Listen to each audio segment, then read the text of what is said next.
Gaming here, back to the video. Today's episode, we are taking a look at Ivern Jungle, how to play him. Again, this is just going to be like a beginner's guide. If you're new to League of Legends, you have no clue how this champion works, that type of guide. Not going to see a whole bunch of advanced stuff in here.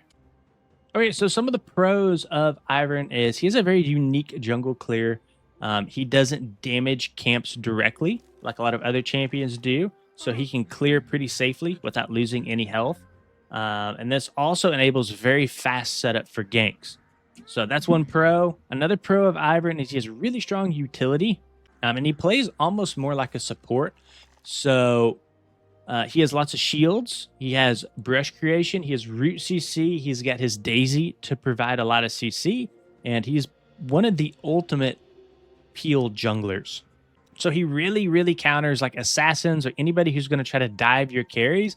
Ivern's going to be great at sort of controlling that. He also has pretty good objective control as well, right? If you think of something like Dragon, you can kind of come in here and you can ward off, you can brush off specific paths that your enemy might take to try to fight or get to the dragon.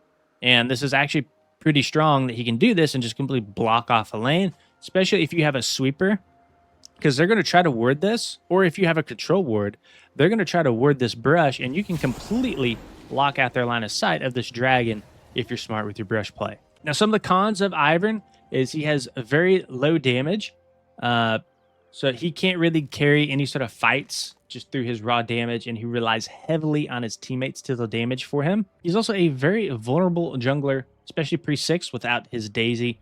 Daisy is most of his damage. It's most of his CC as well. So without those two, you're going to be very vulnerable to invades. So this is one of the best junglers to invade, and you can really shut down his early game.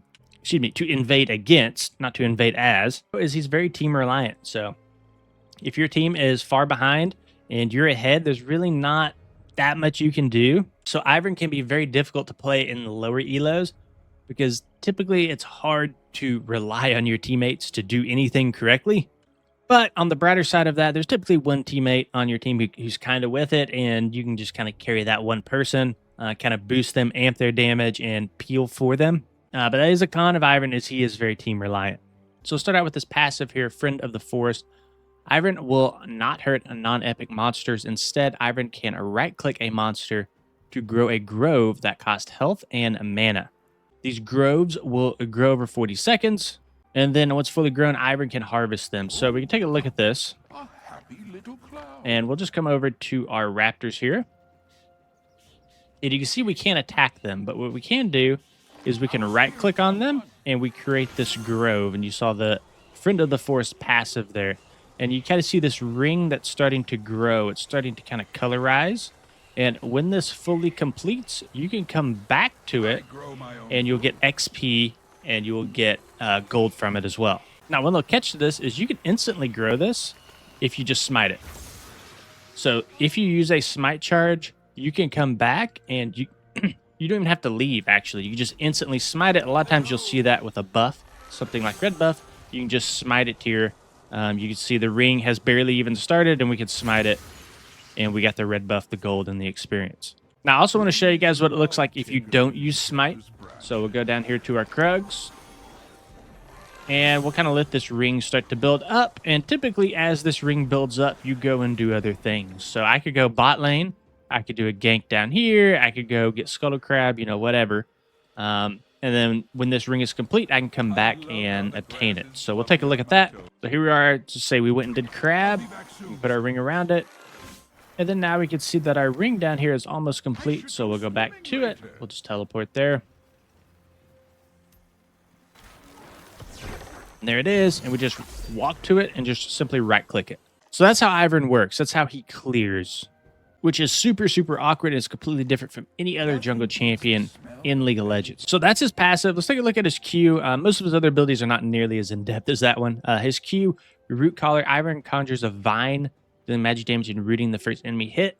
Allies that attack a rooted enemy dash into attack range. And then Ivern can recast this to dash into the rooted enemy. So we can come in here and we can... Let's get a minion up. Or excuse me, enemy dummy. And we'll just Q the dummy. He's rooted, and we can cast Q again to dash in. Now, we'll also take a look at his W and his E. So his W, passive while in brush, and for 3 seconds after leaving, his attacks deal additional damage, and nearby allies will also gain this effect. So he's a little bit stronger, actually, fighting from brushes, kind of similar to something like a Rengar. Obviously, you don't get the big, crazy leap that Rengar gets, but you can utilize some of this brush to do increased damage, right? And you can see we have this passive effect here, and now that's gone, and you see our hands are no longer glowing either. So just show that one more time. You see we have the glow on our hands, and then when the passive effect goes away, the glow is gone. Now, this also has an active effect to it as well, so you can actually lay down your own brush, which is really neat because you can utilize that when you are fighting, and you kind of want to weave in and out of brush as you're fighting somebody. So it's not useless, just in terms of just throwing a brush down and say somebody wards it. It's still not useless, even if it's warded, because you're getting that damage amp from it, right? So just to show you, you can kind of cut specific paths off if you're getting invaded or something. Let's say the jungler's coming from this direction. You can throw down 3 brushes here and completely block the vision, and he can't see you at all. And that makes it very dangerous for somebody to walk into this because he didn't know what's on the other side of this brush, right? Another thing a lot of people do with his brushes is they will take it up to an ally's lane. So let's say your mid laner here is fighting with whoever. You can drop a few brushes here for him that he can weave in and out of, and you kind of support them in that way. Even though you might not be able to get the gank off, whatever, he can still utilize these brushes for a while. And he can also get the magic damage amp from this as well. But for him to get that damage amp, he does have to be nearby you, and he has to be within this little brown circle here. That's another way you can kind of use your W. Let's go ahead and move on to his E, Trigger Seed. So Ivern grants a shield to an ally champion or Daisy, which we've not talked about yet. After 2 seconds, it bursts, dealing magic damage and slowing enemies by 40% for 2 seconds. If Trigger Seed detonates and no enemy champions are hit while the shield persists, the ally will be shielded. So this ability actually has 2 parts to it. You get a shield. Actually, has 3 parts, 3 or 4 parts. So the shield effect has 2 parts. So you E yourself, you put a shield after 2 seconds, it sort of bursts, and then another shield will pop afterwards. So that comes from the bottom portion here. So if Trigger Seed detonates and no enemy champions are hit while the shield still persists, the ally will be shielded. So to get this second proc, you have to not hit an enemy champion, and you also have to have at least some form of the shield left. Almost like a bloom effect, right, of the seed. So that is one way that you can get a little bit bigger of a shield. So typically you want to use this as the engage, and a lot of that is due to the damage it gives.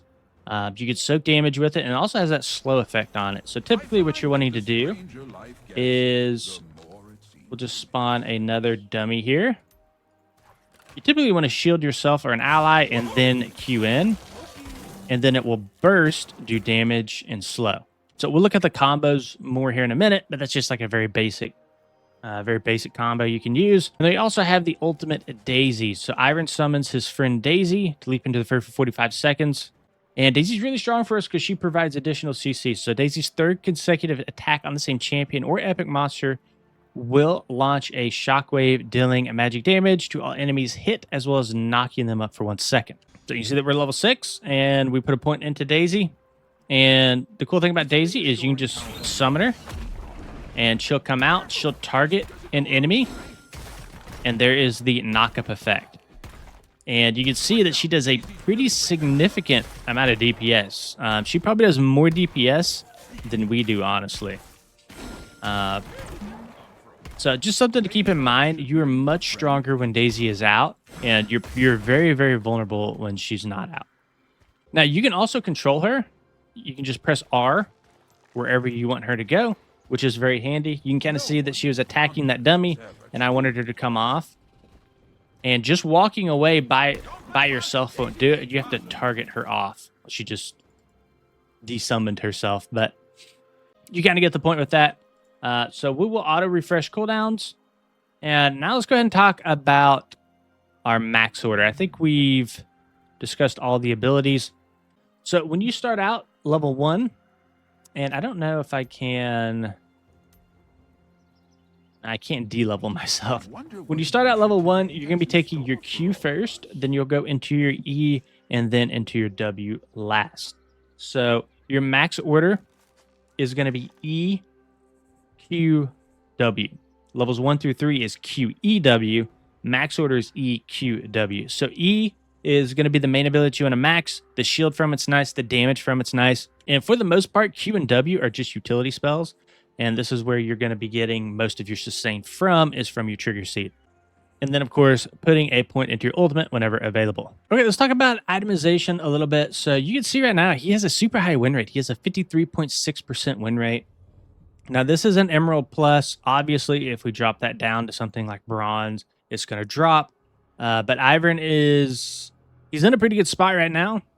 He's even lower in Silver, and I'm just curious what his gold is. So he's under 50% even in gold. So, yeah, just kind of keep that with a grain of salt. In the right hands and with the right team, Ivern is very strong still.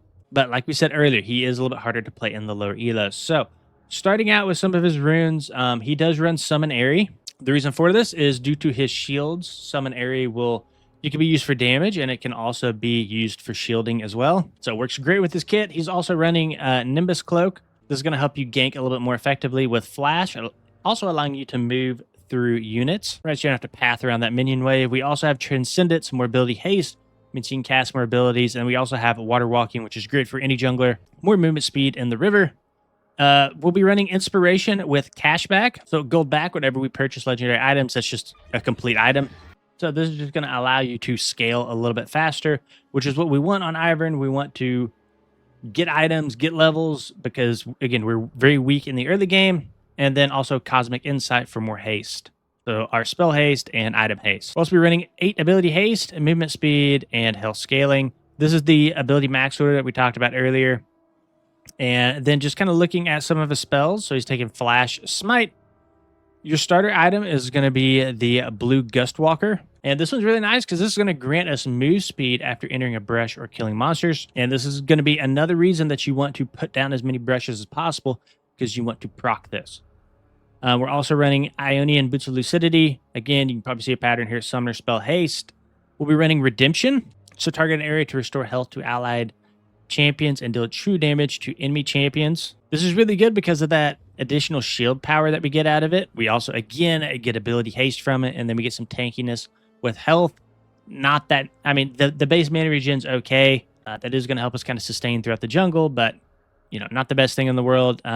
We talked about Boots already, and then Moonstone Renewer. Again, more health, more ability haste, and then Starlight Grace, healing and shielding an ally. Change the effect to another ally, healing 30% or shielding 35% the original amount. So you kind of play Ivern, again, like a Karma, like an enchanter almost. And our entire kit and our entire itemization is going to kind of revolve around knockups, slows, peel, and shielding and healing effects. So it only makes sense to go into an Ardent Sensor from here, right? Healing and shielding on an ally enhances you both for 6 seconds, granting attack speed and magic damage on hit. This is one of the things that makes Ivern so strong is, again, his buffs. So Ardent Sensor is really strong on him because he can proc it so quickly with Moonstone Renewer, right? You can do multiple Ardent Sensor procs with Moonstone Renewer, and we have such a low cooldown on our E. It's a 10-second cooldown. You can proc Ardent Sensor multiple times over and over. It's actually even lower than this. I don't have items. I don't have all my points into E. Every 5 or 6 seconds, right, you're able to proc your trigger seed and get that shield effect, which in turn procs your Ardent Sensor. So very strong. We're also running Dawn Core. This is going to give us heal and shield power and at 10 AP per 100% base mana regen. So very interesting item. This is kind of, we talked about base mana regen on the Redemption. We have base mana regen on Moonstone, base mana regen on Ardent Sensor. So Dawn Core kind of plays into that. And this is going to kind of allow you to spam your abilities, because now we have the mana to sustain it, and then we also get the additional potency from all those spells due to First Light. And then finally, we have Shirlia's Battle Song here. Inspiring Speech, grant nearby allies 30% move speed for 4 seconds. More AP, more haste, move speed, and base mana regen. Now, this is another potential build. I'm not going to go too deep into it. You can see the runes change. This is going to be more of an AP focused build if you want to do a little bit more damage. And this is a build that I'd recommend if you don't think that your allies can carry the game for you and you think that you're going to have to carry it yourself. Um, Daisy's third auto attack her knockup effect scales with AP, and then all her entire kit basically scales with AP. So you're going to do more burst damage with a build like this. And this would be a good build to go if you're against like a tanky sort of composition and you just feel like your team does not have the damage, because Malignance is going to give you that burn. You're going to be able to get Bloodletter's Curse, which is going to reduce any sort of magic resist that they have. And you're also going to get the burn effect from Leandry's. So pretty good sort of cut down type of build. We're also taking Precision. It's going to give you some of that bonus adaptive damage. So I would say this is more of like an auto attack sort of focused build, looking to sort of cut down those healthy targets. Okay, moving on. Let's talk about some of her combos. Okay, looking at one of your most basic combos is going to be to summon your Daisy. And then just simply Q and E yourself. And just go in just like that. Now you can also eat your Daisy, right? And you can grant her that slow effect, right, without even having to go in yourself. So that right there is just kind of a very basic combo. Another thing you can do too to help you land your E a little bit better is you can root collar inside of a brush, right? So you can kind of utilize the brush. You can walk up, Q, E, Q, and then go in like that with your Daisy. So to show you what that looks like one more time, a W, Q, E, Q. Now, if you are in melee, right, and you're not coming in from range and you're just like dueling somebody, your typical combo is going to be brush for the damage amp, Daisy, E yourself, auto attack, and then when they're up in the air, Q, Q. And then from there, just follow up with a couple auto attacks. Okay, so this is the jungle clear that I personally use. You can start your passive Friend of the Forest and went to smite this immediately for blue buff. And then we took Q, right? So we can Q over to our wolves here. We can take them. And we can Q over here to raptors. We can take them.